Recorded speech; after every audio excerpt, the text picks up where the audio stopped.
See, that's pretty good lighting. I like that lighting. Hi, this is Beau from BEAU'D Not Broken. We are here in Provo today. We're going to talk to Suzanne about some things, about some of her challenges and adversities. I want to thank everybody for joining us each and every day, Monday through Friday. And we've got a good slate of guests this week. It's always difficult because sometimes people have to reschedule, but we get it done. And had a lot of great comments. Like I said, this weekend, I'm at a Walmart, so he goes, "Hey, we're watching the show." So there's a lot more people that are watching than I think. So remember that if you have any questions or comments, or you want to be a guest on the show, please let me know. You can text message me, go to the website, BEAU'D-NOT-BROKEN.com. And what are we exactly doing here? Well, this is called BEAU'D Not Broken, and it's called The Daily Bend. And we talk to regular people. We talk about their challenges and adversities. We call it The Daily Bend because we're never broken. We're always bent. And if we were bent, we'd be dead. And we talk about faith, and not necessarily religious faith, but faith in ourselves, courage and endurance. And we talk about the people that kind of keep us right in check, or keep us going. And if anything that Suzanne or anything that anybody talks about can help with what they're going through, or things that they've gone through, they say one thing, then we've done our job on this show. That's what this show is all about. It's pretty unique. We talk to regular people in their voice, not mine. This is not my show. This is your show. So if there are things that you'd like to talk about, or people you want to talk with or interact with, then please let me know. And I'm trying to deal with this selfie stick. It's a new one, and we're going pretty good. Suzanne, thanks for... This is live, so you can get nervous now. Thanks for, yeah, it should be a chat. Thanks for letting me come into your home. I appreciate it. And tell us a little bit about yourself. Tell us a little bit about why we're here today. Well, I just want to thank you. And I've been following your show and following you. And it's kind of something that I, as a teenager, always thought that people needed to converse more and share their stories more, and you'll kind of understand that once I tell you a little bit about my life. But a week doesn't go by that I don't tell people that I really think God has put us all here on earth for us to learn from each other. Now, I'm not the most spiritual person. Of course, I've been raised in the faith of Provo in Utah County. Yeah, that's right. We're Provo, Utah, the United States, for those that are watching. The heart of it all? Yeah, we are definitely in Provo. No. Oh, what is that? We are in heaven, right? No, we're in Zion. They call it Zion. You felt it, right? I when did. You got off the freeway. I did.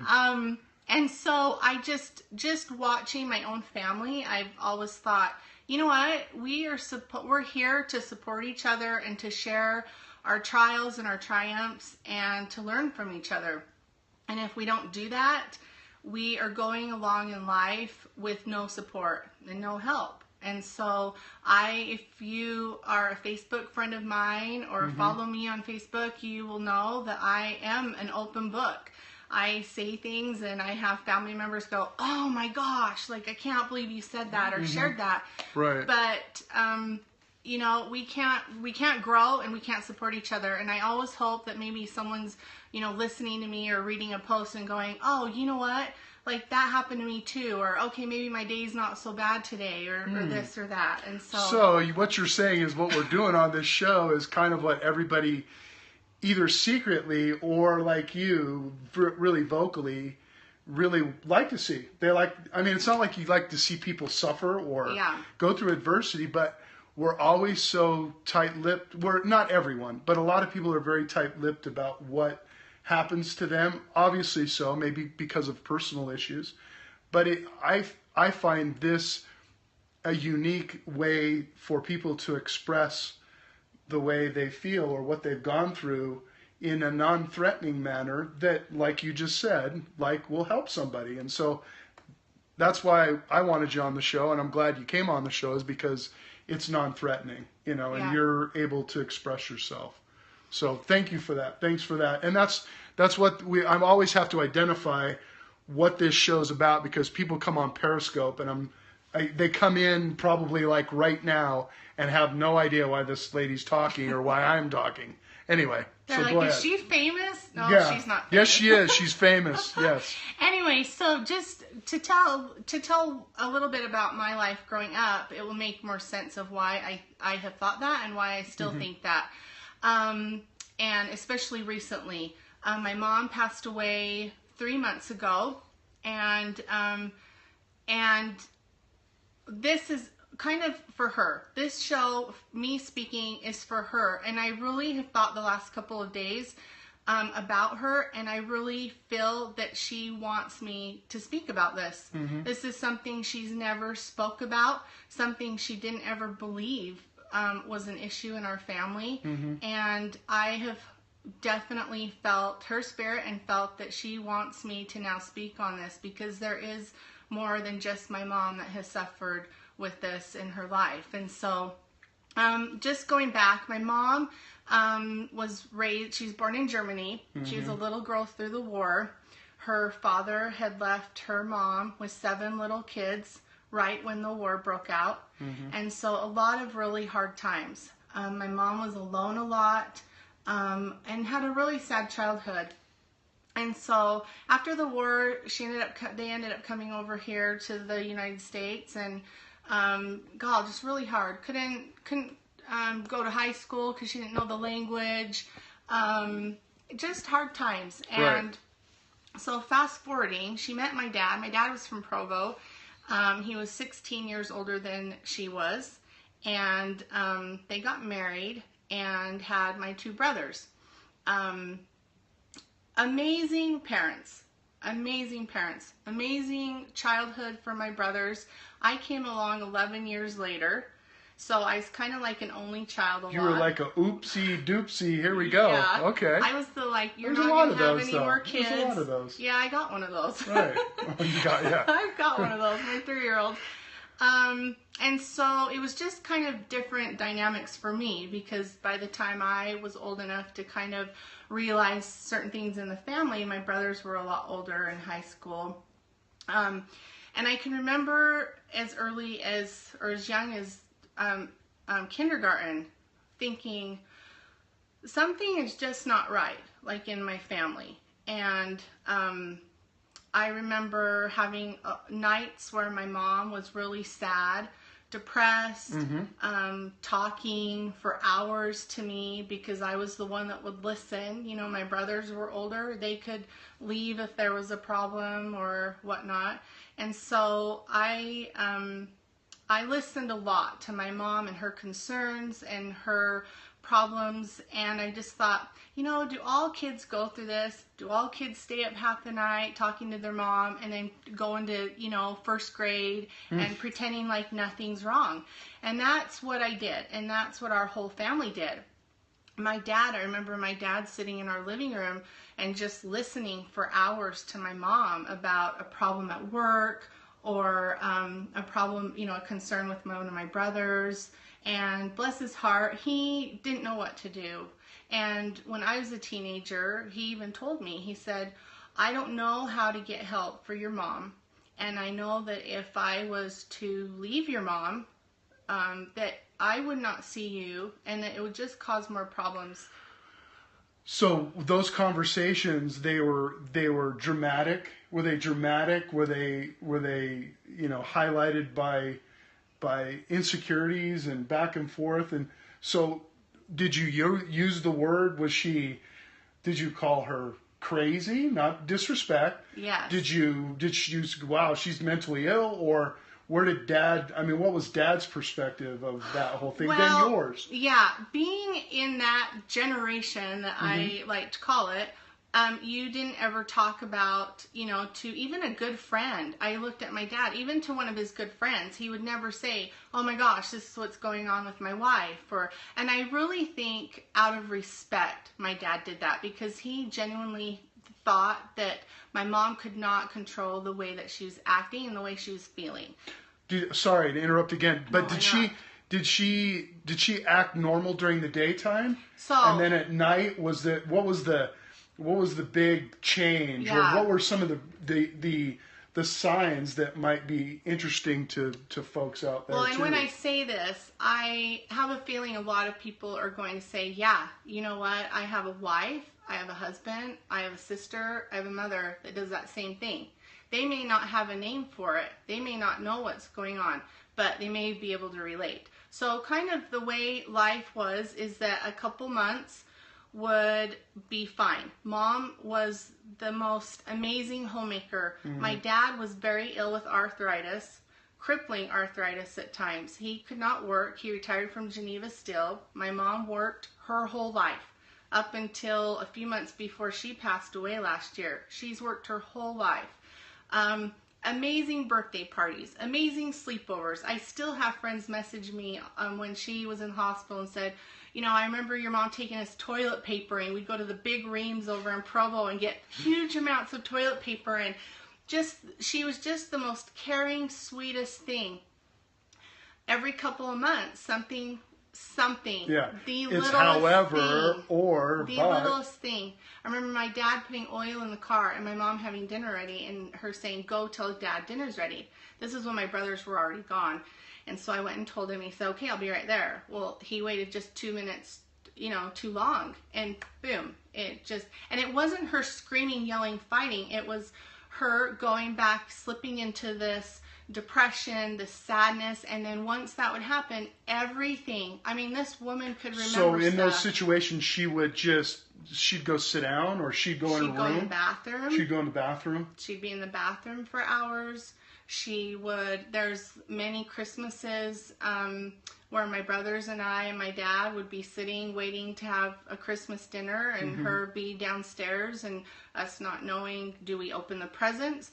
Do we not open the presents? Oh, really? Do we eat the dinner? Do we not eat the dinner? And whatever we did was the wrong thing, of course. So you would try and go up and like knock on the door, or you'd say, Mom, Yeah. it's okay, Yeah. or whatever. No, nothing you could say could bring her out of that. Nothing you could say could bring her out of that. Were there patterns of, you know, not only Christmas, but, well, Christmas had to be for some reason, and then maybe Dad not showing up for dinner on time, or you guys, what were some other things? What were some other signs of maybe you guys coming in late when you're teenagers, or I noticed even any stressful time, if she had a stressful time at work, if there was a stressful situation in her own personal family.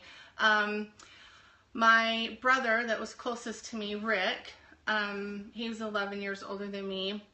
After high school, had gone into some drugs with some neighborhood guys, which that was another thing. At that point was the time when I went, okay, seriously, none of these parents are talking about what is going on with their kids. Yeah. You know, if my mom was to call up the neighbor and say, hey, you know, Rick and so-and-so's been caught this weekend, what are we going to do?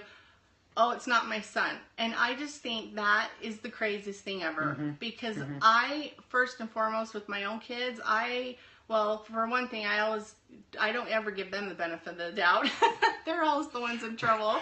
got that cop mentality, that Yeah. guilty till proven innocent, right? So, you know, a lot of that with my brother, that was very stressful on my mom. Her always trying, you know, in that mentality, you're always trying to fix everything. Right. I got to fix it. I got to prevent it. This was your mom. This was your mom. Yep. So my brother going through some things like that. My other brother, Steve, he had come to my parents after high school about that time when a boy would go on a mission, and he told my parents that he was gay. That was another thing that just, my parents weren't upset, they weren't disappointed, but my mom went into fix-it mode. So it was constantly when she was in these kind of episodes, we'd call them, it was, how do I fix everything? How do I fix everything that's going on in my life that's not how it should be? And when I was probably, I want to say 8 or 11, I mean, she got so bad where she was depressed and wouldn't speak, and my brother ended up taking her up to the hospital up in Salt Lake, and she stayed for a while, and then came out and said, you know, that was nice, a nice little rest, you know, I just was really stressed out, and Interesting. And that's one thing that we've noticed, and I'm sure a lot of people notice, and even with yourself, is that mental illness is so hard to acknowledge.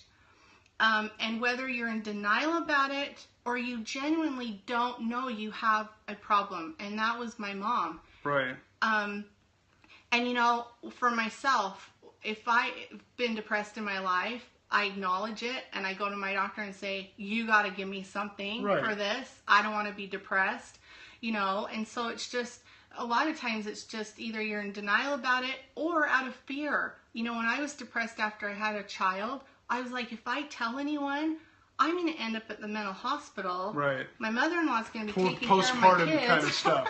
Yeah. This is BEAU'D Not Broken. This is the Daily Bend, and we're talking to Suzanne about we're talking about mental illness. We're talking about in families. We're talking about right in front of you. We're talking about things that occur within the family unit and occur for a long time. And this is how we talk about faith and we talk about courage and we talk about endurance. And it had to be interesting. I want to go to a question about your dad, but first, if somebody's watching, they say, "Oh yeah, well, you know, my mom does that too, or my dad does that too." Maybe talk to the extreme, because some people will say, yeah, it's okay to be, I mean, we're all a little bit half-cocked anyway. Oh, yeah. How does that differ?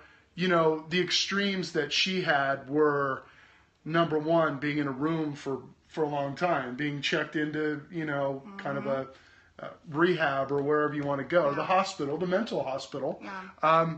Talk about those extremes, and then I have a question about your dad. Okay. Really quick, you know, we never had a name to this. My mom would never acknowledge, and the great thing about my brothers and my dad were that they were so respectful to my mom. They never said things to her like, you're out of your mind, or you're crazy, or this is not normal. We all lived this life. How often did she, I mean, was it daily she checked out? It was like in every couple months. Every couple 2 months. or 3 months thing. And it was like clockwork. I mean, we could be on a vacation in Las Vegas and something, I remember, well, real quick, I'm going to put a name to it because I want people to now be able to say, oh, okay, I've heard of that, or I haven't heard of that, and I want them to Google it. I want them to go do some research. I want people to research things. You will go on the internet and look up a cat dancing, or a guy getting ran over by Justin a car. Bieber. Or Beau. Yeah, yeah, exactly. Just kidding. Exactly. But you know what?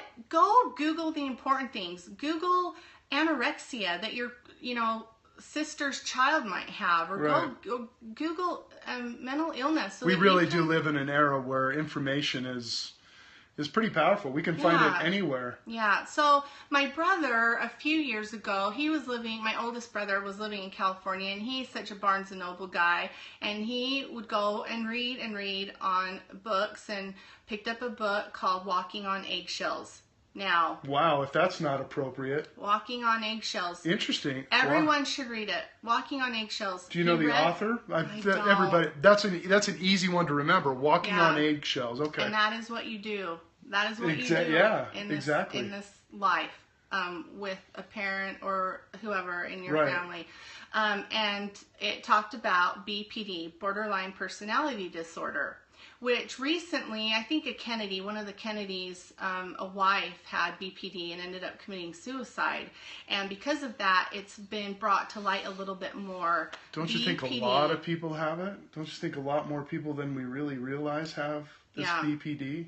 And when he read the stories of people that they interviewed, of family members that had that, and then also just the traits of someone that has that, it was my mom to a T. Wow. To a T. Paranoia. She was always paranoid that people had some kind of a scheme against her or one of the kids. My own personal marriage has been really difficult because, and with my in-laws, because my mom always felt like there was some big hidden scheme against her, and just paranoia of us leaving her. when we would move, she'd say, "Where are you moving to?" And I mean, I've always lived 5 minutes away from my mom because of that reason. Mom and dad's love for you to live close, but it's typically not like and they're sad when you move away, but they don't go into maybe a depression or a paranoia or something like that. Yeah. Really big. And the talking and just her personality, even as sweet as it was and is to outside people, it's overwhelming. I'd have electricians come over and as they're leaving say, "Don't call me again. Like, your mom's talked to me about your family the whole 2 hours I've been here." Oh. Certain things like that. Not even having not knowing how long 2 hours is. You know, my mom would say, "I've been on the phone with you for 30 minutes. And we're like, "No, it's been 2 hours. You know, that kind of a thing. So BPD is what I guess you could say my brother and I kind of diagnosed her with. But when we read that book, we said, you know what, that's just her to a T. Right. Which gave us, you know, it made us feel better about our situation because for so long we thought, "God, what?" Did you guys think you were a little bit, did you think you were too hard on her and kind of backed off a little bit from time to time? Go, "Oh, maybe it's not anything. Maybe that's how real moms and dads act," or, you know, as they get older or whatever it might be. Is that something, did you guys go through that too? Yeah, and when you read this book, it says that's the worst thing to do. Your denial? Enabling. Your denial? Yes. Enabling and your denial. With any kind of addiction or any mental illness or anything like that, enabling is huge because it's easier to know, okay, if I can get through this week of her being upset. Oh. We'll have another. It's like anything. We'll have another 3 good months. It's like abuse. It's like abuse. What about dad? Does dad have this exalted place as a saint for? I mean, how did he deal with it? Did he help? Was he a part of your, you know, you guys trying to, you know, did he reach out to you guys and say, "I need help with your mom"? Well, you know, my dad, bless his heart, I mean, he was my best friend. He died when I was 16. Oh, okay. 3 years before that, so going back a little bit, 3 years before that, my brother Rick, he had stopped the drugs, alcohol. He's actually a counselor up at the Alcohol Rehabilitation Center. He'd gone to San Diego to a golf academy with my dad because he was a golfer, loved golf, came back, was teaching golf down at East Bay professionally. My mom worked that whole time to support them and support us here. Really hard time for me because I was the only one with her. I was in 6th grade. Wow. Very stressful time for her. Anyways, he came back and he had actually passed away in our downstairs in this home. Oh. My mom had gone to wake him up to go to work. Right. And he was cold and wasn't moving. And he actually died from heart failure. He was wearing nicotine patches. They were brand new, barely just came out, wearing those, taking some pills for his back, and it was just the perfect storm for his heart. That was an awful time for my parents. Instantly, everyone thought, it's human nature when you know someone's had drug abuse in their life, you think, oh, he committed suicide or he overdosed. Really hard time for my parents. Really hard time for my mom, because we knew that wasn't the case. Mm-hmm. At that point, you know, I kind of decided I'm going to go stand on my own, and I'm not going to be in the middle of, you know, my mom that's so upset. And so I kind of went and did my own thing at times, went back to church by myself, things like that. But I just kept thinking every year of my life, why is no one talking about this? I would have members of our bishopric or stake presidency or family members come give my mom blessings when she was upset. No one was talking about it. Everyone knew. I mean, neighbors that I've lived by my whole life, I've even said, why didn't you think something was like wrong? Right, Something was up. Right. You know, family members. And yeah, you know what?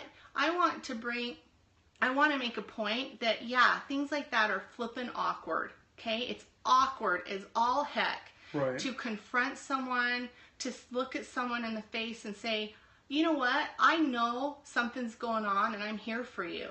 It's hard to do that. Family members, neighbors, whatever it is. Because if you're wrong or if that person turns you down, then you look like a fool. But what if that person doesn't turn you down? True. That is probably the greatest statement as it relates to almost everything.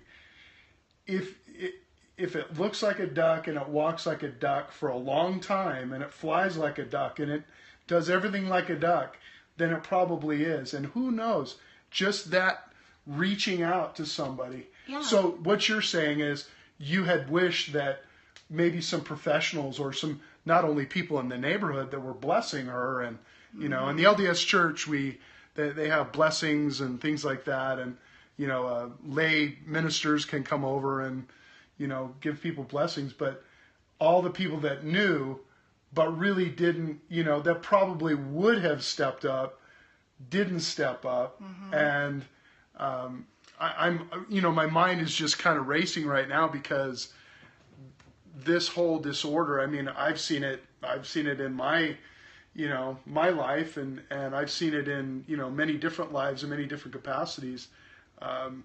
So I guess what you're saying is you're advocating people to step up sometimes, and they might be wrong, but if they feel it in their bones, if they feel it, then they probably ought to step up and say, hey, how can I help you? I have somebody like that, or maybe we ought to get together. Yeah. Well, and you know, I was never abused. I was never hurt physically. You know, a lot of times I would have rather been smacked in the face than talked to for 3 hours about a situation.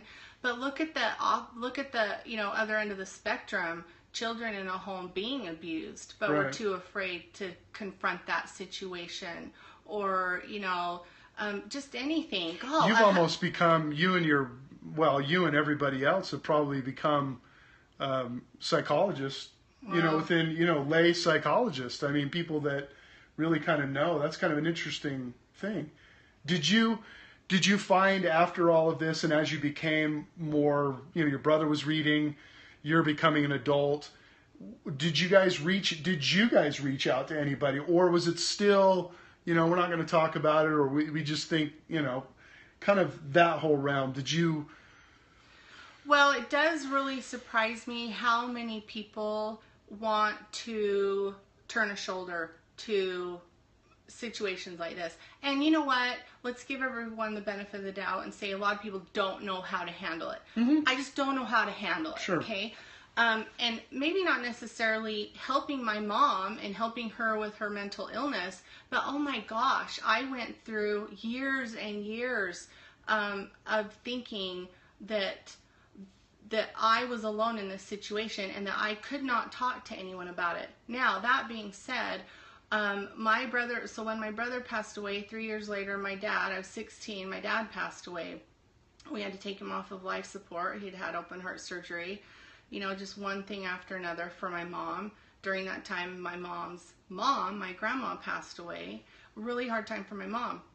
I was scared to death because my brother lived in California, and guess what? That left my mom and I. Right. That left my mom and I. Right. The difference, and I don't know if it's because my mom and I were a lot alike, we're both females, but I couldn't put up with it, and I couldn't ignore it any longer. A lot of conversations of me telling her, this is not normal. This is not a normal way to live. I remember genuinely praying before a conversation with her and saying, please just help me get through to her, and telling her, listen, it's not a bad thing how you're living, right, and how you are, but you don't have to live this way. There's a happier way of living. And her just literally looking at me and saying, I don't even know what you're talking about, you know? And a couple situations where I'd actually called the police because I was so upset and so scared and so worried for my mom too, you know. There was times when I just thought, God, I don't want to deal with this. I'd rather literally go run my car off a cliff than to have to go one more month of going through these little episodes with her. So Wow. a lot of real, and the police coming, talking to my We'll mom. talk about that in just a second. Let me just identify that. This is BEAU'D, Not Broken, the Daily Ben. And, excuse me. Wow. I sound like a smoker. This is the Daily Ben, and we're talking to Suzanne about mental illness, and especially within the family, and something that's rather hidden sometimes, and people don't talk about it, things like that. And you mentioned law enforcement. Law enforcement doesn't have the time nor the capacity to learn about all the mental illnesses and all the issues, and so they are thrown into society to take care sometimes of non-criminal, emotionally or emotionally, intellectually disturbed folks, and they can't do it. And you probably had that experience. They don't have that capacity. They don't have the money. They don't have the people.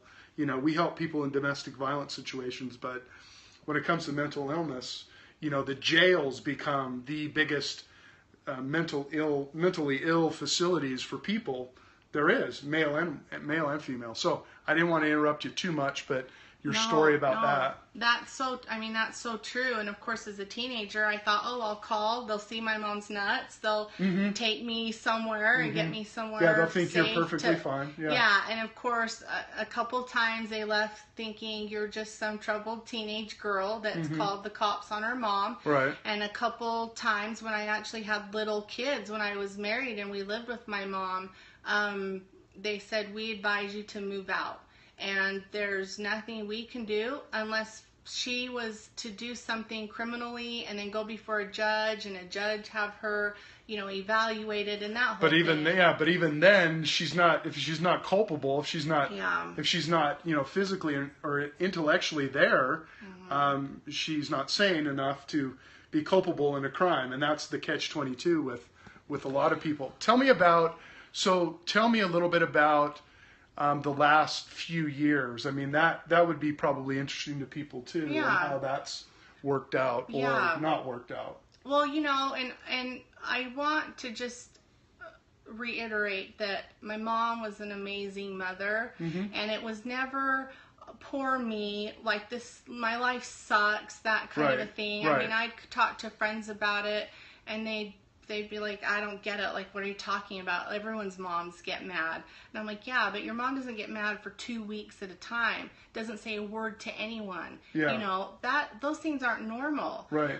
It was always, how can we help her so that her way of life is better and she's happier? And you know what? If it would have been from one little pill that she takes every day, oh my gosh, how would that have changed her life? It would have changed her life. And so just opening up the conversation and talking about these things. I mean, we talk about drug abuse, we talk about obesity, we talk about pornography, and all of those things are brought on by ourselves. Mental illness is not brought on normally by yourself. And so why the heck aren't we talking about it more? And why aren't we telling people it's so okay? I mean, I remember throwing out on Facebook, I take Prozac. Who else does? Big deal. And I had family, oh my gosh, why did you tell everyone to take Prozac? And I'm like, because 3/4 of the world takes Prozac. But anyway, should. There's a lot of people that do. But anyway, I mean, diabetics take insulin. You bring up a very good point. Why don't mental illness is still kind of one of those taboos that we don't really talk about within families or wherever else. I mean, to go get a job or to, whatever else, it's wide open. They're looking to see if you're nuts, basically, if you're crazy.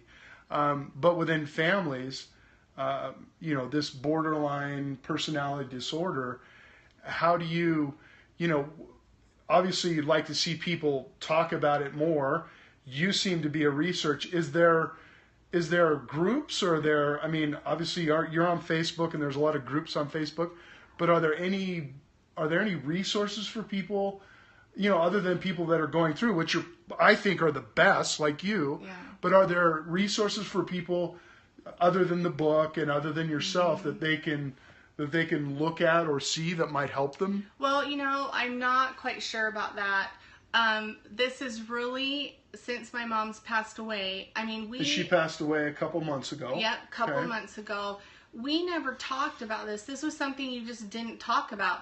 We didn't talk about my brother that was gay. We didn't talk about my brother that was on drugs. You didn't talk about anything. I still have a neighbor down the street that asked me when my brother's going to get married. Okay, he's 53. So, yes. So You the know? family dynamics were as such, you pretty much had it all. I mean, you had it all. And not only that, but I think we do it to ourselves. I've mentioned that numerous times on blogs and Facebooks. We do this to ourselves. I don't know if it's because where we live and the dominant religion we live in, but we do this to ourselves. We set ourselves up. And not to interrupt, but I will for a minute. The dominant here in Provo, Utah, and in Utah, it has become, it is the predominant religion is the LDS or the Mormon religion, and there is something to, you know, there is something to mental illness, but there's also unfortunately, there's a lot of drug abuse, prescription drug abuse, and I can say that because I have a lot of experience in the criminal justice system, in life in general, but not to come off as an expert, but I know that these things happen, and the culture is a great culture. The culture is a very productive culture, but then again, it's a very quiet culture that doesn't really talk about the issues at hand within families and within neighborhoods, just because of, you know, everybody. And it's like every other community, because I come from California, we don't talk about things, you know, we don't think that that's going to help everybody or help us. We tend to keep things in, and that's not just an LDS culture thing. That's an everybody culture, but predominantly here, because everyone here is striving for perfection, and I'll stop at that. Yeah. And so are we all, whether we're in the LDS faith or whatever else. Yeah. So having said that, I think it's important to. So you've done it all on your own. I mean, would you be willing to? I mean, you sound like somebody that would really be good at starting a group that would bring. And you do that on your Facebook already, but you know, I think people ought to use you as a resource, because there's more of this than it's very prevalent. Very prevalent. I know it's very prevalent. Well, and just support for family members to, you know, in that book, there's a husband speaking about his wife, and just to hear that and go, oh my gosh, like that so happened and to again, me. that's called walking on eggshells. Walking right? on eggshells, yep. And Okay. so, and of course, my biggest thing, my kids actually make fun of me because I talk about suicide so much. Maybe it's because I thought about it numerous times in my life. I know my mom had thought about it in her life, and you know what? That is the result of mental illness, and that is when you don't have anyone to talk to and you don't feel like you have support. And so my kids are always like, oh, I think everyone's going to commit suicide, because I'm always telling you, be nice to them at school and this and that. Right, you know what? right. It's a huge issue, and that's the result of mental illness. And so, you know, there's so many varieties, and it is hard. After my dad died, my mom and I went to a social worker, to a therapist, because our bishop thought it'd be a good idea. And he literally, when I was one-on-one with him, said, I don't know what to do. I don't know what to do with your mom. And in that book, it does say that this is something that's a little more newer, and they don't teach you this in school. A newer diagnosis. Yeah, It's been around for a while, but a newer. Well, I would say that, you know, watching programs like this, she's a resource, and you know, Suzanne Bailey on Facebook, and I'm sure you're on all kinds of other things, but a resource for that and other things. The people that we've had on, that's why I wanted to do this show, because I wanted everyone to become the expert and to become someone that people can rely on, and we can talk about these things. We can talk about the different challenges. It's not just, you know, losing a job or whatever. I want to get to the core of what people's problems are, what their, you know, upbringings are, what they've had to deal with. And this is one thing that we have not touched on, and I hope we can touch on it again. Yeah.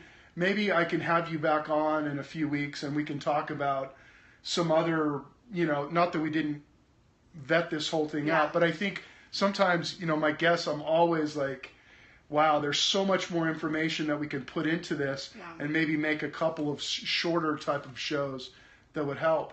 Is there anything that you would want to say in, it doesn't have to be the ultimate, anything in as we close up today that would help somebody, or, maybe reach out to somebody, that something you might have said or that you want to say? The great thing with my mom is the older she got, she grew out of it. It went to where only once a year she kind of blew up and got upset. Really? And, yeah. Within age, she grew out of it. But even she was going into surgery when she was diagnosed with cancer. She's going into surgery, and I had said one thing to her, and she was emotional and in tears and not wanting to talk to us. And I just went, oh my gosh, here we go again. She could not make it out of the surgery, and she will not talk to me. But I know that when my mom passed away, she knew what was wrong with her. I had a bishop tell me that one time, an LDS bishop say, you know what, you're never going to be able to change your mom here on earth. And I honestly looked at her. She was in hospice. I saw her take her last breath. I saw her spirit leave her body. And that night, I thought, she is so free from all of this. And the last couple of days, I know she wants me to talk about this because it was really hard for her. And probably the number one thing, maybe not mental illness, but I hope that this kind of conversation in your show gives people courage. You just need courage. You need that 20 seconds of courage to message someone, to text someone. That's the great thing about social media. You don't even have to look someone in the face. There is good to social media. You can message really someone on Facebook and say, hey, you know what? You said your husband, had a pornography addiction. Well, I've never told anyone this, but so does mine. Or, you know what? My son's doing drugs. I don't know how to help him. Or, that's the great thing about, social media and texting is you can be really brave. And you just need a few moments of courage to admit your flaws, admit your faults, and to want some help and support. I'm as flawed as they come.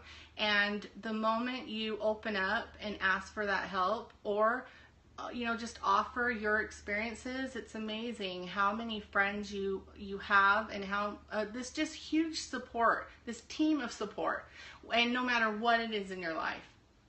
So wow, there's a great advocate for social media, but also for the show. Everybody's bowed, not broken, and that's I've had a lot of people ask me, well, what does bowed, not broken mean? And it's literally a bow. If I'm Bo, yes, it's a play on my name, but if you've ever looked at a bow, the harder you pull back on it, the stronger it gets, and the more bent it gets, the more bowed it gets, the stronger it'll shoot that arrow out. And what we talk about is everybody's bowed, they're not broken, and a lot of times that arrow is back, or that handle is so far back, and it's bowed because we're going through challenges or whatever else it is.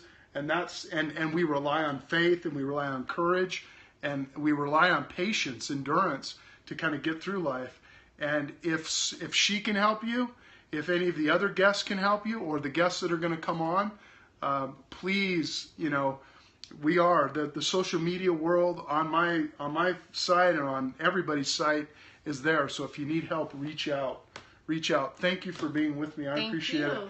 You're an all-star guest. I'm going to have you back on because we've got more to talk about. We got more to talk about when it comes to mental illness and things. I got all sorts of stuff. I'm sure. So it's people like her helping people like you and me with stories, and I've